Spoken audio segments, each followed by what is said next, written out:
Good afternoon. I hope that you enjoyed lunch, and more importantly, I hope that you enjoyed the conversation with your colleagues. It sounds like you are doing just that, which is really critical part of coming to a conference like this. I'm going to give this microphone to Cory McDonald, one of our students, in just a second, but we have found a credit card, so if anybody lost a credit card during lunch, please let me know. And we have found an iPad. So let me know.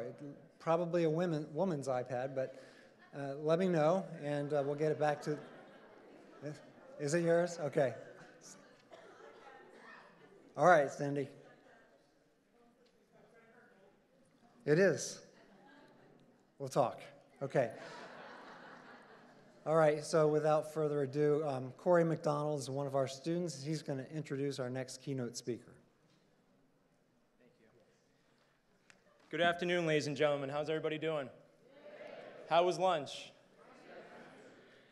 My name is Cory McDonald, and I'm a student at SBC Tarpon Springs campus, and my major is in public policy and administration. And I gotta tell you, ever since I showed up this afternoon, I had a handful of people approach me and ask me if I was nervous with introducing this afternoon's keynote speaker, Dr. Evelyn Waiwaiole. And I thought to myself, why would I be nervous? I'm in a digitorium full of astonishing people as yourselves, that a majority of you that I never met. I was more nervous about pronouncing Dr. Waiwaiole's last name, if anything, which I have to say a lot. So with that being said, let's make some forward progress and move the needle.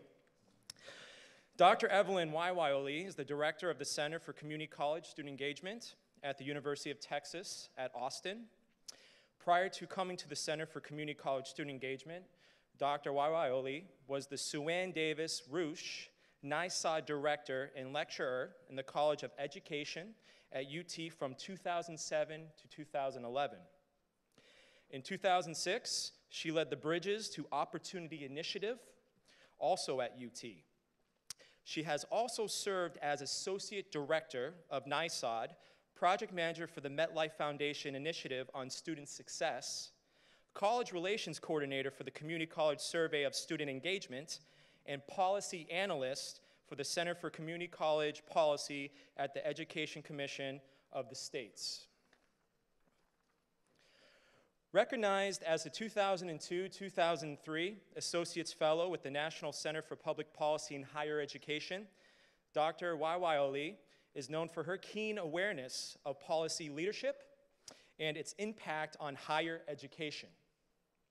She has also served on the ETS National Community College Advisory Committee and the CESI National Advisory Board, and is the author of articles related to student success, retention, and persistence. In 2009, Dr. Waiwaiole was recognized as a distinguished graduate of UT's Community College Leadership Program. Dr. Waiwaiole earned a doctorate from UT in Higher Education Administration with a specialization in Community College Leadership, a master's in Economics from the University of Oklahoma, and a bachelor's in Psychology from Texas A&M University. Ladies and gentlemen, it's my great pleasure to introduce this afternoon's keynote speaker. Please give applause to Dr. Waiwaiole. Thank you.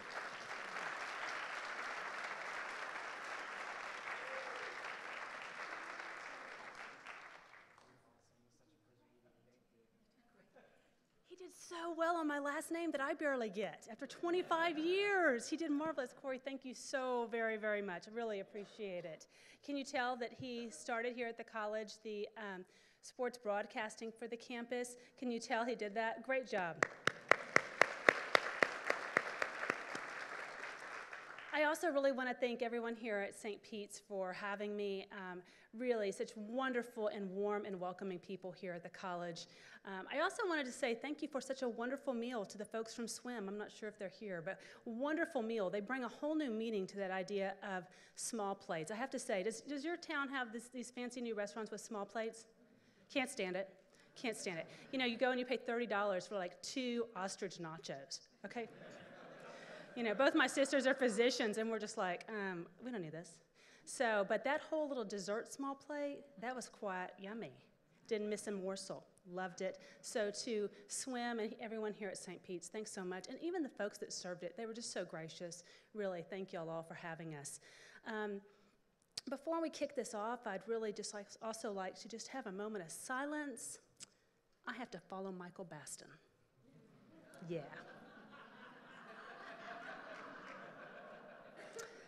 I gotta tell you, Dr. Williams is a friend, and I already told her, don't be sending me that little happy Thanksgiving text. Don't be sending that to me.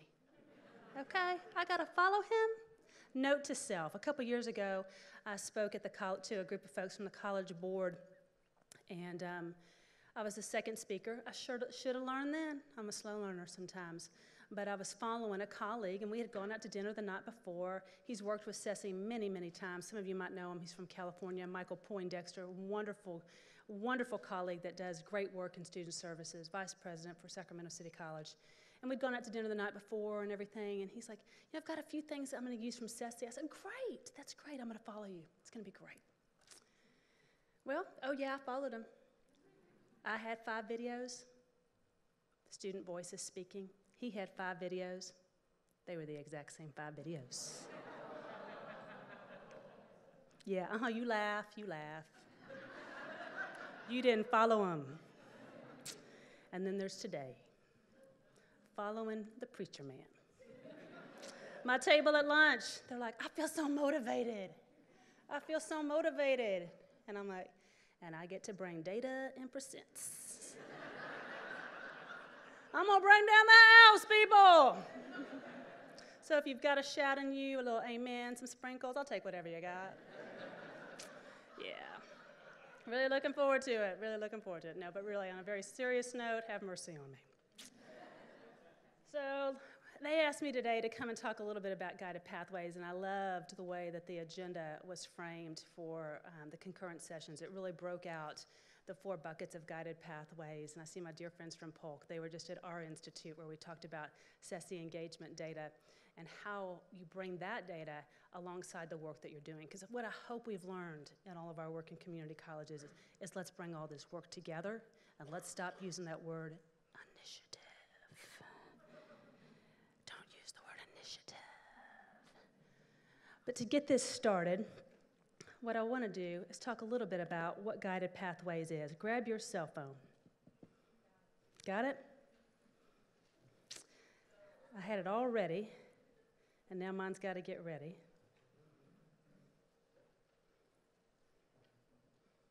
There we go.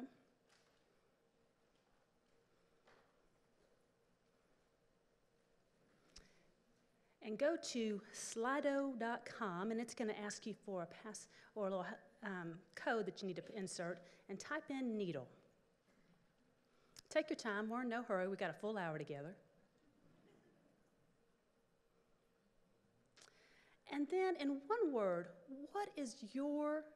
what's the one word that comes to mind for you when you think of guided pathways? And maybe you've got more than one word. Go ahead and give me a few. Let's see what happens with our word cloud. What comes to mind? In one word, we've got success, structure.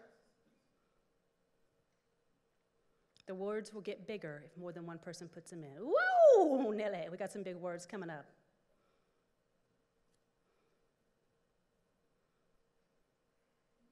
Support, structure, clarity, direction.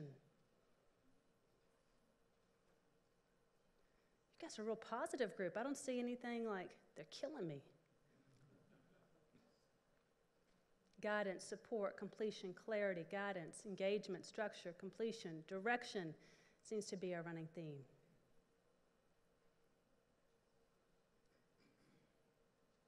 Gaps, track, goals, cumbersome, end in mind. You're going to hear a lot of that in the next 45 to 50 minutes. Holistic approach. Love that one. Somebody put costly. Looking forward to hearing from you.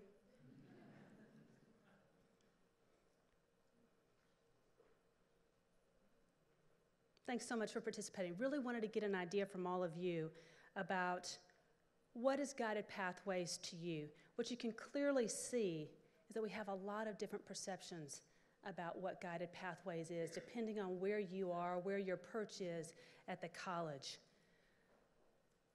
But I think there's a bigger question, is why do we need it? And what I want to do before we even get started is listen to students talk about why do we need Guided Pathways. Let's listen into what these students say. Yeah, I think this college should reach out to students early on when they're first starting college so they don't take too many classes and have a scattered transcript like me and still don't know what they want to do and all that, and then waste a lot of money and everything. So yeah, just, really catch it early on. You actually go to the four-year university that you're planning to transfer to see how many credits they'll accept from your community college, so you won't just be stuck with your job wide open, like, oh my God, I was like this community college, I took so much credit and none of them can be transferred, so it's a good advice, so you can go talk to your advisor over there and to know what steps to take. I wish I would have found out sooner. So if I would have known that, hey, I'm going to come here and then go to the 4-year for this specific degree to this specific 4-year school when I started here, then maybe I would have been there a year and a half ago. But I was just working towards my Associates of Science here and just pushing towards that. So there's a lot of classes that I didn't need to take. Do you have any students like that at your college? Or maybe we just captured those 3 across the country. I think the students say it best about why we need a new framework, about how to help our students be successful. And I do say new framework, because recently I was just with some colleges, actually all recently as of Monday, and they said to me, I said, oh, are you guys going to stay for the rest of this meeting? It was on Guided Pathways. And they said, oh, no, we're not doing Guided Pathways. I said, oh, okay. And they said, we just do student success. I was like, oh, okay. What I want to say is Guided Pathways is a framework to think about student success. And what I want us to be cautious about, and I think about this because I've been, SESI, we were very fortunate to be one of the partners that was involved in the National Guided Pathways project that was led by AACC. Those were 30 colleges, and some of them are in the room today, that were really diving in deep to look at Guided Pathways for 3 years. What I want to say is, if you're doing student success, you might not be thinking that you're doing Guided Pathways, but if you're doing advising, you're on the path to doing Guided Pathways.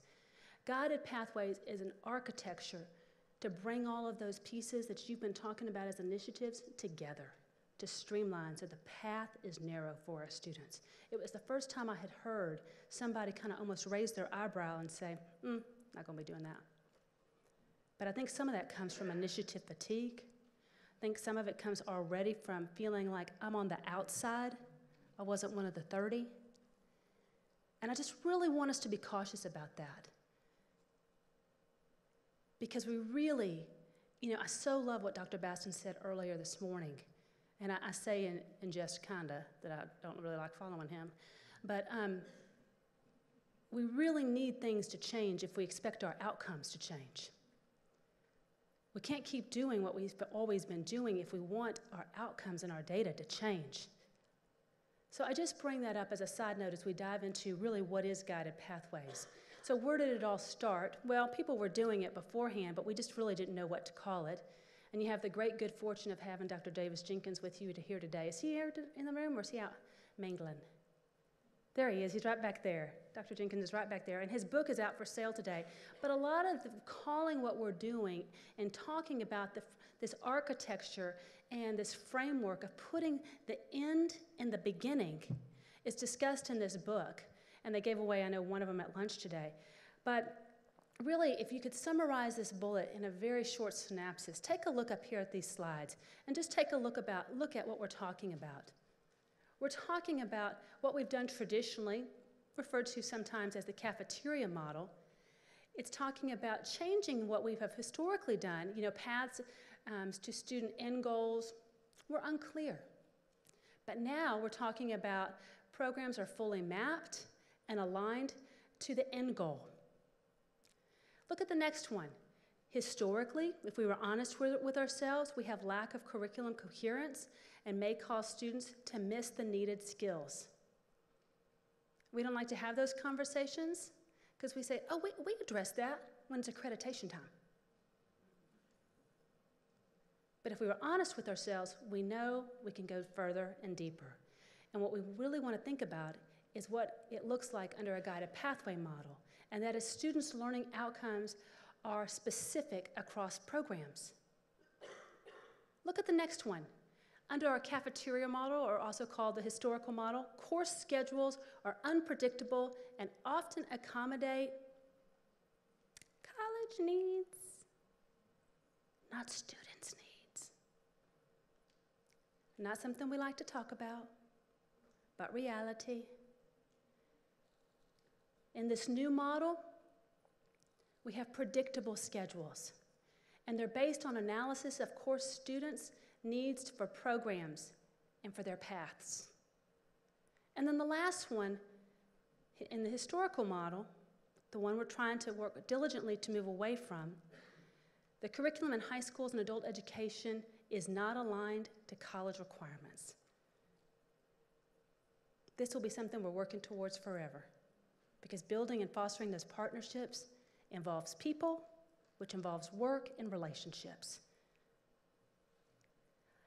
In the new model, high schools and adult education curriculum is designed to prepare students to enter programs in particular fields. So that just gives you a quick Cliff Note version to the book. But what's it look like if we dig a little deeper? For some of you that were part of that AACC National Pathways Project, this was the framework that was designed for that work, and boy, doesn't it look dense. But there's a cleaner version, but I brought this one along, and I hope you just look, the right-hand side of it, you've already been diving into since you've been here at Moving the Needle, and it's about clarifying the path, helping students get on that path. It's about helping students stay on that path, and about ensuring students are learning. But look at that left-hand side. Sometimes that's the side we don't talk about as much. We talk a lot about those 4 paths, but when you're the one at a college that has to say, you know what? We've been doing some of this, and let's celebrate our successes, and let's talk about where we need to dig a little deeper. You're the one that's talking about what are the essential conditions we need to have? How are we going to continue to involve people and plan for making this be successful? You're the one that's at the college thinking about planning and preparation to make this successful. And what's it going to be? How are you going to make it more than an initiative and make it sustainable? What's it look like on college campuses? What I hope you have after the next 45 minutes is lots of examples of what this looks like across the country. Here's Hawaii, 7 community colleges. This is system-wide, and this is what their guided pathways looks like. Look at this. They don't all start clean. Sometimes they start off on a flip chart. This is Stanley Community College. This is where they started at one of the very first institutes on the national project. They mapped out what they wanted the pathway to look like for students. And now it looks like this. And I love the U-turn, because I think there's a misunderstanding about guided pathways about, well, what if they change their mind? Or what if life interrupts things? Make sure you build in your U-turns and make sure they know it's okay, right? Because there's a lot of misunderstandings. In fact, so many, I think we need to address what guided pathways isn't. Do any of you at your colleges have those people asking? We got some heads shaking right now. Right now. I think the biggest one is that it eliminates free choice. Many of you have heard the cheesecake example. Guided pathways is not about eliminating choice. It's about making informed choices. Informed choices, wise choices. Think about going to the Cheesecake Factory. I looked it up before I came. In the state of Florida, you have 17. Lots of options for some cheesecake. You have 17. The menu is spiral bound. I'm already in trouble. Okay? 252 choices on that menu. Every time I go, it overwhelms me. I order the exact same thing. Oriental chicken salad, please no Crispies on top. I think I'm going to cut back so I can have a bigger piece of cheesecake. It's overwhelming. I've never ordered anything different at the Cheesecake Factory, ever. I'm not going to ask you to raise your hand, but you might, I don't know. How many of you have done Weight Watchers? Don't raise your hand. This is not self-disclosure. But Weight Watchers is the #1 weight loss program in the country. It's about wise choices. I don't know if anybody else has this challenge, but it never fails. Girl Scout cookies are sold right before Lent starts. Anybody else grow up Catholic? I'm just saying, it's really hard. I'm not even Catholic anymore, and it still haunts me. Still haunts me. Okay, we buy a lot of Girl Scout cookies. We like to support the young girls coming to the door. Okay. I go back to Weight Watchers. I can eat a sleeve of Girl Scout cookies in less than 5 minutes. A sleeve. Give me 10 minutes, the box is gone. Weight Watchers, wise choices. They don't tell me I can't have any. They tell me just have a few and modify the rest of your day. I know. I really just started buying spandex, to be truthful. I mean, I'll just tell you the honest to goodness truth. But what I want to make a point about is this. There's a lot of people talking about guided pathways limits choice. No, it's about wise choices. If you're going to take electives, remember, the #1 thing about guided pathways is about putting the end in the beginning. So if we're going to move the end to the very beginning, okay, you're going to take electives. Let's make sure those electives transfer, because we're already talking about transfer. If you're going to take electives, let's make sure that they bolster that career choice, that they're really helping you think, is that something I want to do, or do I need to make a U-turn? If we're going to take electives, let's make sure that they reinforce the decisions you're making. Do you see where I'm going? It's not about eliminating free choice. It's about wise choices. Wise choices. The other thing we hear a lot about is, this is an opportunity for our students to wander. Wander where? Where are they wandering to? Okay, we've been letting them wander for a real long time. So my nephew married an amazing woman. She is now at Stanford. Amazing to me what she was told she had to do her freshman year. Well, she's not there anymore, my apologies, she's already graduated, but when she showed up as a freshman, what she had to do as a freshman. Now, both her parents went to college, all 4 of her grandparents went to college. She did not need any support about how to navigate college. But that first semester, there were so many things she was required to do to ensure her success. But think about our students coming. Think about who's coming to our colleges. And we want to use the thinking that we want to let them wander. We want to set them up for success.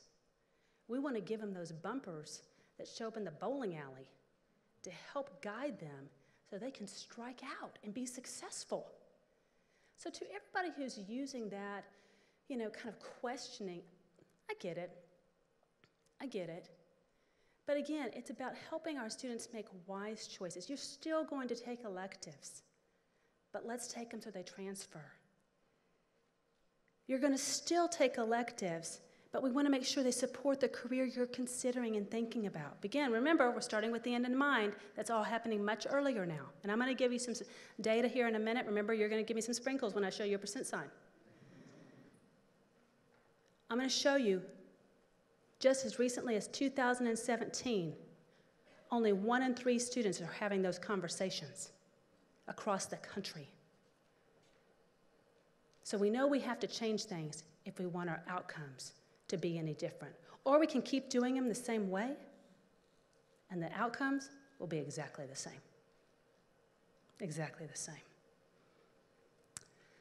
So again, as we think about some of the naysayers, or I don't even want to call them the naysayers, that sounds so negative. People just questioning, why are we doing this?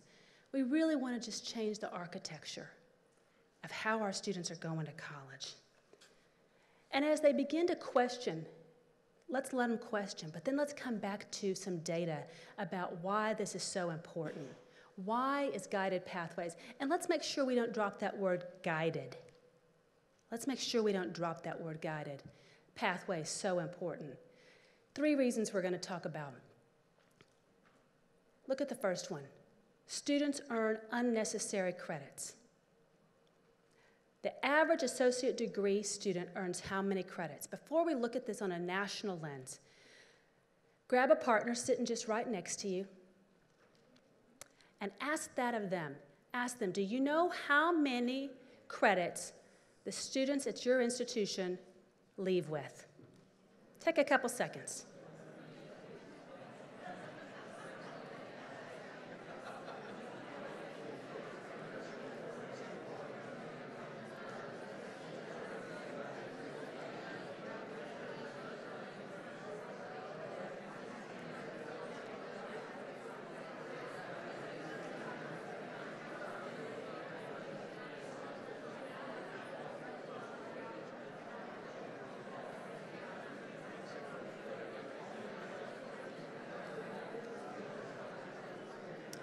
Okay, so let's bring it back real quick. Don't worry, we're going to bring you back into that conversation.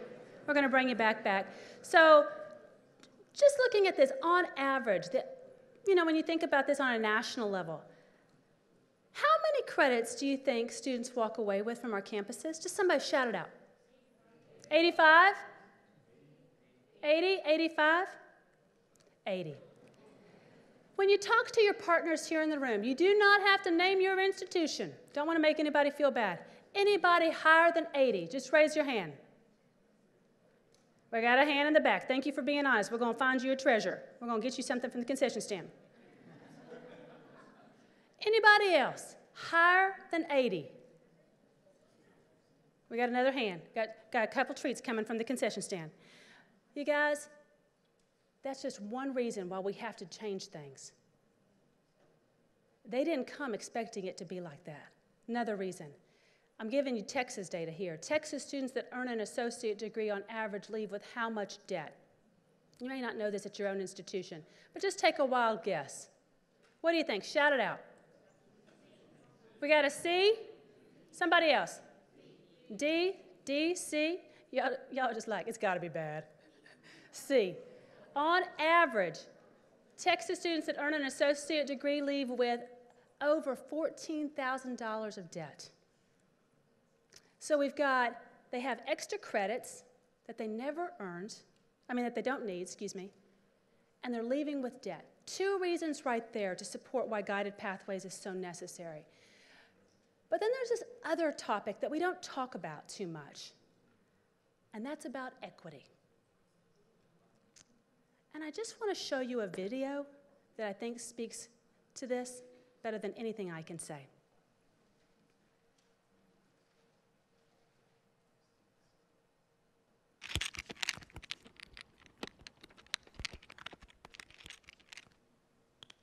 We're going to talk about inequality and opportunity in America. Let's start by dividing the population up into 5 equally sized slices. If you're boring like me, you might call them quintiles. In an absolutely equal society where everybody had the same amount of money, each 5th of the distribution would get a 5th of the money. It would look like this. Of course, that's not how it is. In the real world, the bottom quintile, the bottom 5th, gets 5% of the money, and the top 5th get more than half the money. But I think in terms of fairness, and certainly in terms of American fairness, the question's less what's the gap between the bottom and the top, and it's more what are your chances of making it from the bottom to the top? How mobile is society? How far does where you're born on the ladder affect where you end up on the ladder? So in a perfectly mobile society, an opportunity utopia, Being born down here in the bottom quintile would have no effect on where you ended up. You'd be equally likely to make it to the top as to stay at the bottom. But now I want to show you what it's really like. Right now, for the people born at the bottom, more than 1 in 3 of them will remain stuck at the bottom, and just 1 in 10 are going to make it all the way up to the top. That's bad enough, but it's even worse for certain groups in the population. If you were born in the bottom quintile and you're a black American, you have a 50% chance of remaining stuck at the bottom and just a 3% chance of making it Horatio Alger style all the way to the top. So this is the picture for black America. For white Americans, the picture looks close to that utopia with roughly the same chances of making it to the top of the distribution as of being stuck at the bottom.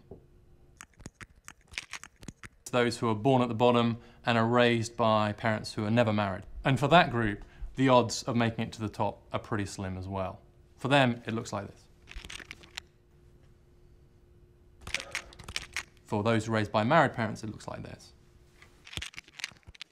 Again, it's pretty close to what you might hope for in a perfectly mobile society. Those who are born at the bottom, if they're raised by married parents, have a pretty good chance of making it to the top.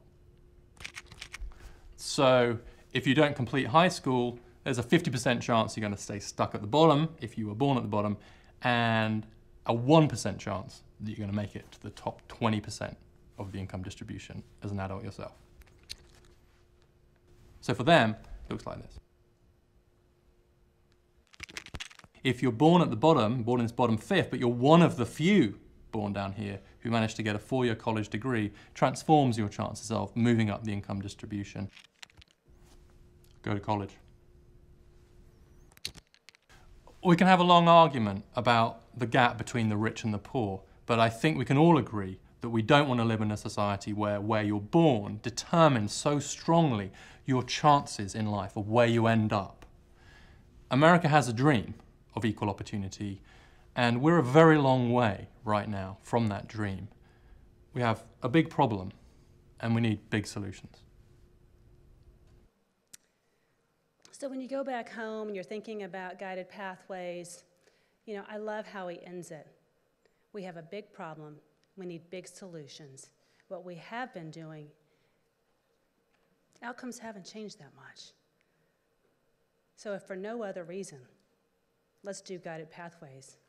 If for no other reason, in the hopes that our outcomes will change. And we have some really great examples of colleges that have been doing it. And we have some early successes of seeing how their outcomes have changed. So if for no other reason, that makes enough of a case right here.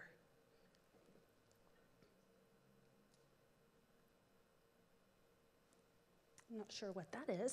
So.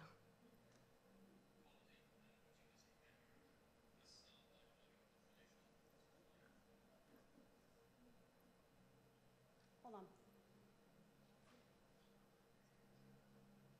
There we go. So in the next little bit of time, we'll look at those 4 buckets. And what I hope to do is really just give you some examples of colleges that are doing it.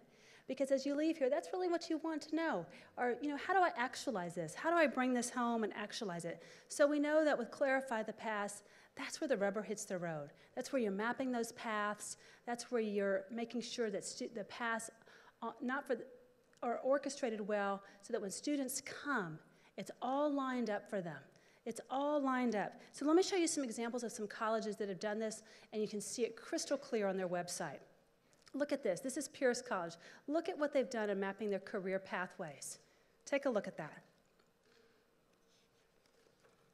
You can see it right there, right? And then look at the next example. You can see how they dive a little deeper.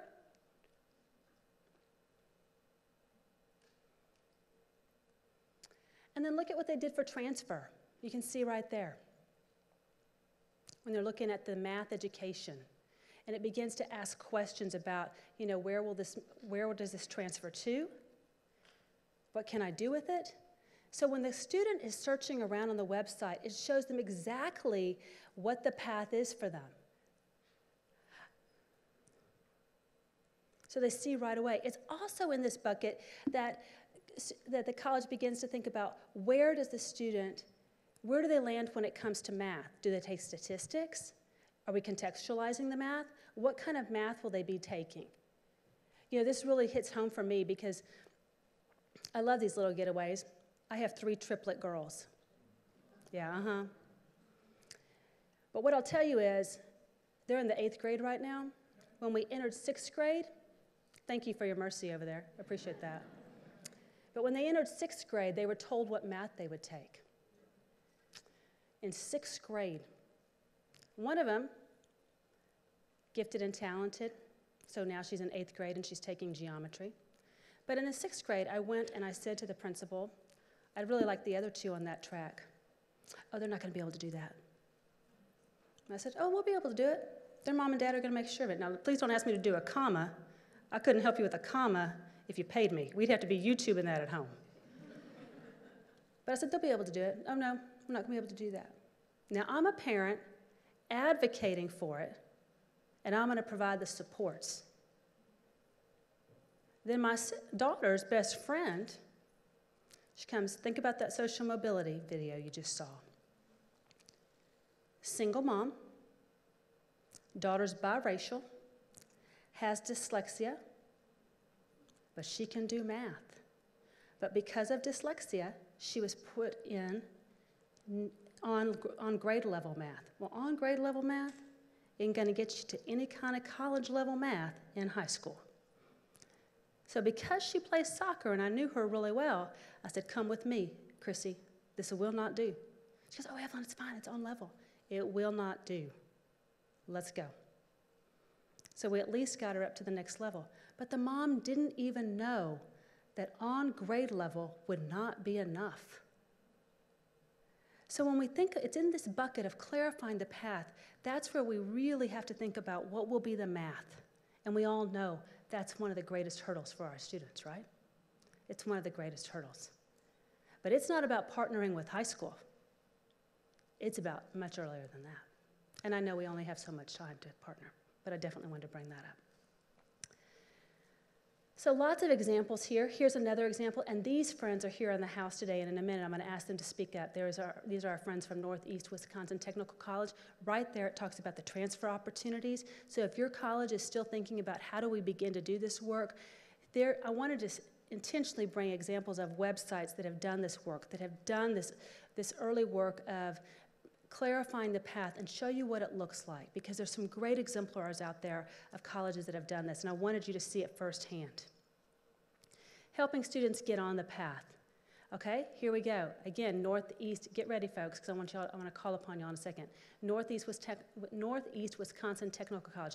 Look at here. Here we have their fields of interest. Not everybody's calling them a path. Some people are calling them communities, some people are calling them academies, but again, you're beginning to see what are those paths. Dive a little deeper. We're going to look at what happens when you pick one of those paths. If I pick transportation, distribution, and logistics and go a little further, look what happens. Just follow this. You can see over here we have earning potential. What careers are in my future? You know, what will I learn? Again, getting to those learning objectives. What's next after graduation? Do you see how this is changing from what we've historically done? Look what happens next. We get some pop-ups. Answering those questions so students know right away. How do I get started? What are the requirements? What will I see? What will I hear? What will I learn? When do I take my courses? It shows them right there the sequence that they take them in.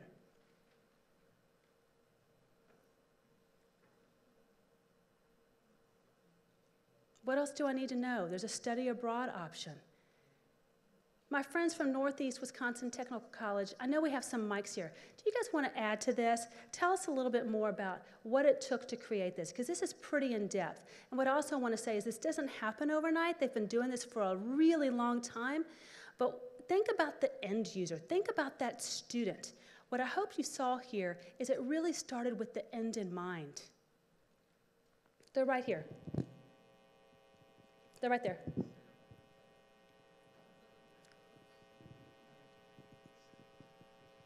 Talk a little bit about what it took to create all of that. Hi, Evelyn. We have some more folks here. They're there. There's a few more back there, so they can help me. The career pathways really had two major components. So we started with mapping the career pathways, and that really starts from K-12 through transfer. So that was one major component. I would say that started about 5 years ago. I'm looking at my friends over there and see if they can agree with me. The guided pathways then brought in what are the supports around that, and how do we need to support students as they go through this process. So we are still very early in the Guided Pathways project, but it really has helped us see how the work that we've been doing in Achieve the Dream and student success is all connected to helping the students understand this pathway. I think it's clarified it for the college. It's clarified it for staff.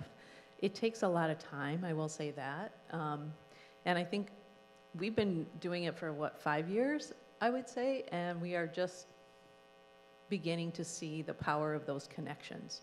So it takes a lot of patience. It takes a great deal of effort from faculty to look at their programs and think about the proper sequence and think about what students are learning in each one of those courses and how it's connected to the career. Being a technical college is something that we do anyway, but really trying to be more intentional about it. Perfect. Thank you. Anybody here from Indian River? They've also done a wonderful job at mapping everything. The other thing that falls into this bucket is orientation, and again, talking about orientation is also transfer advising and career advising, again, pushing everything about the end up front. And in talking about orientation, I just want to give you a student's perspective about orientation. I participated in a Connect session, which is what my college calls the student orientation. They have a couple of them at the beginning of every semester for new students, I guess. And for me, walking into the room, a bunch of other people, many of whom were obviously just, they had as little idea of what they were here for and what they were doing as I did. Seriously, you could have cut the air in that room with a knife. It was thick, everyone glancing from side to side kind of nervously, almost no movement except for thumbs over phones, just all this nervous energy. And then the speaker gets up and she starts speaking, and the lady's a hoot. And she starts telling us everything we need to know in order to succeed at our college. And so everything about financial aid, attendance policies, everything that I had hitherto been unable to find on the difficult to navigate college website, she just laid it out there for us, kind of a package gift to the new students. I mean, seriously, I would have been, if I were writing notes, there was too much, really. My hand would have been a hurricane. We just learned, it was such an informative event. And then I was handed a plan of study for my degree, but before this, I didn't know what a plan of study was. And so, but here it is telling me, oh, I need to take that class, and that class, and that class, and that class. This is nice. And then we were all taken up to rooms with advisors, and we began registering for our classes. I love that, student, because I don't know when was the last time I heard somebody use the word hitherto. Seriously, not sure when I heard that word before. But I want to tell you something. That video was taken about, that focus group was taken about 5 years ago. Did you hear some things missing? I know I did, and I'll tell you about them in a second. But what I can tell you, he obviously was very excited about that orientation. But look at this piece of data. This would be a time to be sparkly because there's a % sign on the end. But this is 2000, thank you for that shout out. But seriously, this is 2017 data from SESI, over 300 colleges represented. There's 1,100 colleges in the country, and what I can tell you is only 1 out of 2 students are getting orientation. Now, I do want to tell you, we have moved the needle on that. 10 years ago, you wouldn't have even said 1 and 2. So we have moved the needle. But with guided pathways, you're going to see that number really change. But what I also hoped you heard in there, he never mentioned anything about transfer. No one said anything to him about that. What SPJC data tells us is that the importance of somebody talking to them and advising about transfer, it's about 36%, and only 36% of them actually ever do it, go and talk to somebody about transfer, okay? What I hope you also caught on, he never talked about careers. Never, ever came up. This is all gonna change. This is all gonna change. Again, 34% of students said, oh yeah, career counseling is important to me.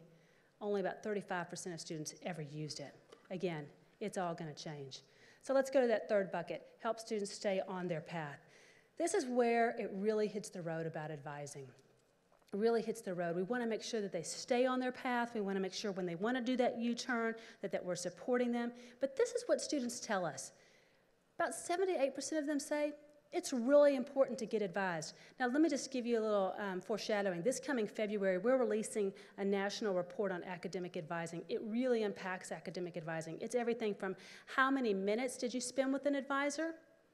15. I love what Dr. Baston said this morning. Oh, in 15 minutes, we're going to tell you about the next 2 to 4 years of your life, and we are going to do it all in one 15-minute visit. What you really find out is that nationally, students spend about 30 minutes with an advisor. But what I can tell you is what we also found out is students they're in their fall semester, majority of them get their advising from, till this day, friends and family. By the time they go to their spring semester, now remember we already lost 30% of them because they were listening probably to friends and family. But for those that we retain, that changes. Their number one source of information is advisors. They figure it out. They figure it out. But what our data tells us is that it's really clear. They see it's important, and 84% of them are seeing an advisor. You guys, pat yourself on the back. This number has changed dramatically by 10 percentage points at the center. You really have done fabulous work here. What we really want to do now is unpack what are in those conversations. What are in those conversations? What I can tell you is that far too often, historically, this is what the experience has been. Unfortunately, they weren't as much help as I would hope. I mean, they registered me for the classes, but they didn't really give me a direction that maybe I could, go in. They just signed me up for in general courses, and he didn't talk to me anything about making a plan. That was a personal choice. He just did what I asked and sent me home. When you go in there, they're just gonna do the basics, like set you up with the basic classes, but they're not gonna show you, oh, you need to take these classes to get towards your major. Then you might end up scheduling classes that you don't necessarily need, and then that's wasting your time as well. But if closed mouth don't get fed, if you don't say anything, then they won't necessarily give you that information. You gotta, fish for it. It isn't like they just easily give it to you. So the student's saying, and this is very, very, very typical of SPJC data, they take full responsibility. He's saying, I gotta fish for it. I gotta fish for it. They don't even know what to ask, though. They don't even know what to ask. But this is really dramatically changing. I think it's at 5:15. Y'all have the opportunity to see the, I'm not going to get the name right, but it's the new advising center that's been developed here at St. Pete's. Really encourage you to not opt out of that. What a fabulous job they've done here. But what I also hope you will hear is they have training, mandatory training for their advisors. The work that we're expecting of our advisors is no longer the work that we allowed them to do in the past. How many folks in the room today here are advisors? We got a few. You know what I'm talking about. We got some head shaking. It is not the work of the past. It is not the work. We are expected them to have intimate conversations with students. First, okay, you got 3 minutes, build rapport. The next bit of time, let's dig in deep, find out how complex their lives are, how many children do you have, how many people are you caring for, where do you work, okay, are you gonna go full-time, part-time? We don't even always ask that. Okay, what's your end goal? What are you trying, you see where I'm going? We expect all of this to happen very quickly, and have we equipped and prepared? One of the things that I'm so excited about what St. Pete's did was really providing their advisors training. Other colleges are doing remarkable work as well. Here's Alamo Advise. What I love about what they've done is look at the very first column, the advising that happens pre-college, Pre-hours, take a look at what's happening there. I love what Jackson College has done in Michigan. They have a checklist for advisors. These are the questions you ask, so that everyone's getting asked a standard set of questions to be able to input information about students that's unique. Well, how complex is your life? Let's find out about that early on. So you can see we're really upping our game in this area if we really want to ensure that students stay on that path. So this one, ensure students are learning. 55 faculty are here today. Heard that this morning. Wow. This one is something. What I want to say is this is what we know ensuring learning isn't. In 1930, the Republican-controlled House of Representatives, in an effort to alleviate the effects of the, anyone? The Great Depression, passed the, anyone? The tariff bill, the Hawley-Smoot Tariff Act, which, anyone raised or lowered? Raised tariffs in an effort to collect more revenue for the federal government. Did it work? Anyone? Anyone know the effects? It did not work, and the United States sank deeper into the Great Depression. Today, we have a similar debate over this. Anyone know what this is, class? Anyone? Anyone? Anyone seen this before? The Laffer curve. Anyone know what this says? It says that at this point on the revenue curve, you will get exactly the same amount of revenue as at this point. This is very controversial. Does anyone know what Vice President Bush called this in 1980? Anyone? Something DOO economics. Voodoo economics. So I think we can all say that's an example of what ensuring learning is not.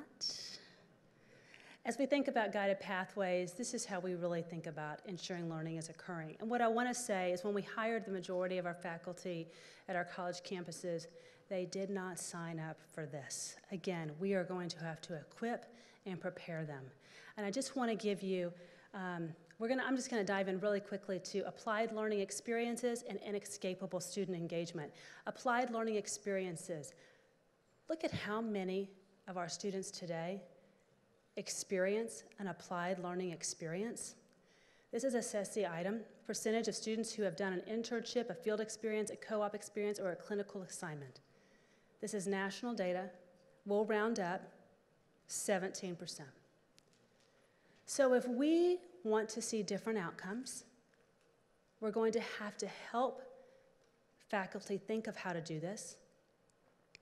We're going to have to put systems in place to make this happen, and we're not just talking about in our technical programs.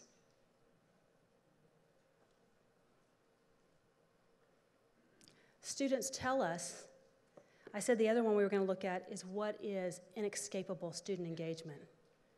Students know what it is, and I'll let them say it. She's engaging, and she entices you to participate. And it's through participation and interaction, you retain information more. I think it's really teachers who ask questions and give you materials that are thought-provoking, you know, and that's what really wraps me in. We went to the art museum downtown, and then we went to the Menil last Saturday. Well, reading and looking at pictures is fun too, but getting out is better. They offer internships. I did 2 internships, and one was 1 day a week, and I go out there the whole day and be an actual mechanic and working on diesel trucks and stuff like that to reinforce the skills that they taught me inside the classroom, and that was real helpful.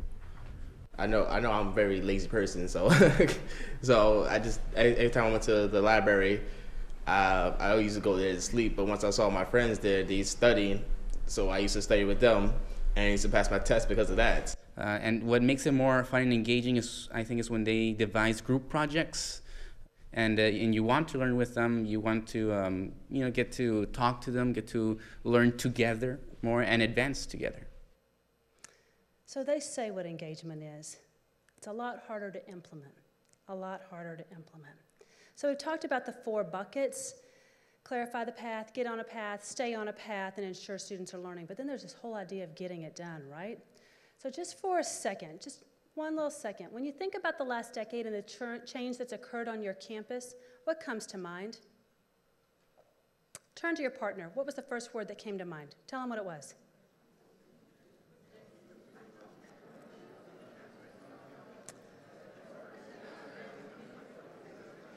They're going to give me the exit. I'm going too long, so go ahead and come on back. For many of you, it's initiative fatigue.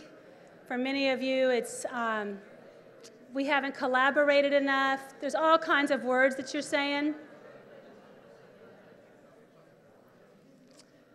But we have a wonderful partner that was part of our national work, Public Agenda, but for many of you, maybe this is what came to mind. We think we're collaborating, but perhaps we're not.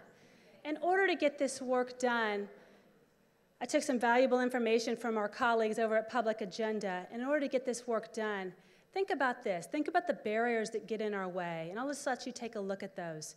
Leadership buy-in, lack of authenticity, initiative overload, resistance to mandates, heavy workloads. These are real things. It's not just the whiners that say these things. These are real. Fear of change, self-interest, insufficient communication. Perhaps we should go back to that slide. But some strategies to overcome this. Access and close the gaps here first. Practice meaningful engagement. That doesn't mean just with our students. It means with each other. I loved hearing about the cultural transformation that's happening here at St. Pete's under new leadership. Culture of care, I hope I said that correctly. But for years it had been done with students. Now it's being done with staff, with administrators. Creating a culture of care. We must do it with each other. Initiative overload, taking stock, connecting dots. It should be all the same work. We have to communicate that message. Collaborative design, clarifying limits, and the list goes on. Take for a second. Identify one of those that needs focus and emphasis on your own institution. Just one. Just one.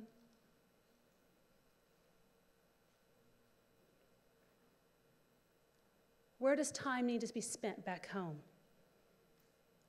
And then getting real. And by the way, guys, they're going to post all of this on their website. I see all the cameras coming out. Take a look here. Getting this work done. I loved what the friends over here from Wisconsin said. Be patient. It takes time. Did you hear? Be patient. Getting real, getting this work done. There are no easy answers, no shortcuts. Accept that it's going to be hard and tedious. Commit to transparency.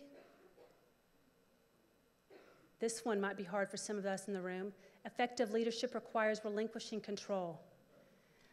But I met a new friend recently, Thomas Walker. He's the president of Wallace Community College in North Carolina. Anybody from North Carolina? We're friends. We're friends. We're from North Carolina. He said this work is not about checkers, it's about chess. If you take nothing else away, you got to be strategic, you got to be mindful, and remember, it's not about checkers, it's about chess. Then there's this last question I want to leave you with. We're on the home stretch. That small plate of dessert is sitting in. We're on the home stretch. Is this another educational fad? That kind of gets back to what Guided Pathways isn't. Well, looked up Guided Pathways college articles. Take a look at that. The number of articles that came up. Look at this. Look at what came up. Transforming Higher Education, the Guided Pathways approach. At college, a guided path on which to find oneself. Early challenges, successes on guided pathways, and so on, and so on, and so on. What we can learn from Guided Pathways skeptics. Perhaps your college has none.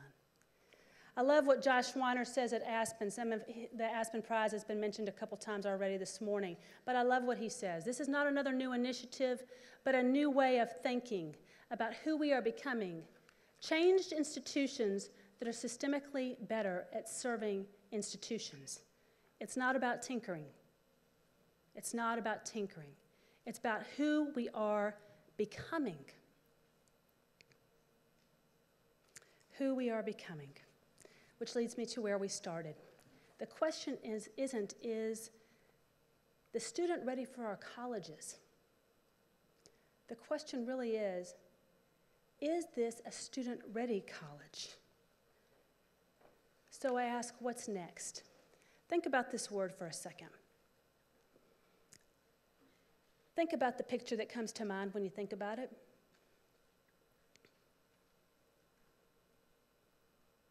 I mentioned I have those 3 triplet girls. I didn't mention I have a 4th one. I like these little getaways. Oftentimes, this is the picture that comes to mind, right? Because what we really like are our sacred silos. That's what we really like. But what I want to leave you with is it doesn't have to be so ugly. If we're really going to get this work done, we need to think about coming together, collaborating, intertwining, and working together so that we hold these very fragile students that walk on our campuses and support them so they really can go and fly away and become all that they can be, as Dr. Baston said so beautifully this morning, that when they walk on our campuses, we see them walking and we know they have all that they need to become everything they were made to be. So for just 1 second, just pause and think about, what will you leave here from this Moving the Needle conference and do differently? You'll remember that Dr. Baston this morning said, think about GPA, goals, plans, and action. What's going to be your action? One thing, what will you do differently? Not your team, not the people you're going to bring along on the guided pathway movement, but what will you do differently?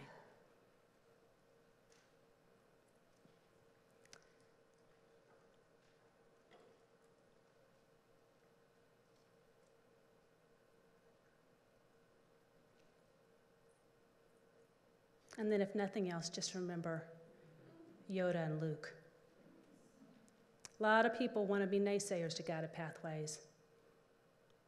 It's a fad. It's going to go away. It's an initiative.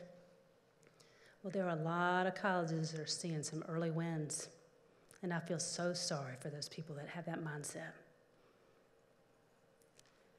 Remember this, Luke had no idea where he was going. Yoda hops on and helps him find the Force. We are the Yodas. And to the faculty out there, you really are the Yodas. We got to help those students find their guided path. So if you remember nothing else, it's not chess, it's checkers. And you're the Yoda. Thanks so much for having me.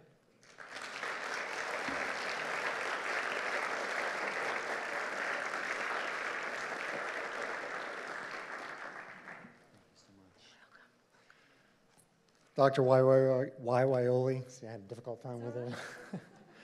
Thank you. I was very inspired. As one who likes the percentages, you can sprinkle that on us all the time. I was especially inspired by the social mobility video that spoke to me, and the social responsibility, the moral obligation that we have to get our students through with less credits and less debt. So thank you very much for your inspiring keynote.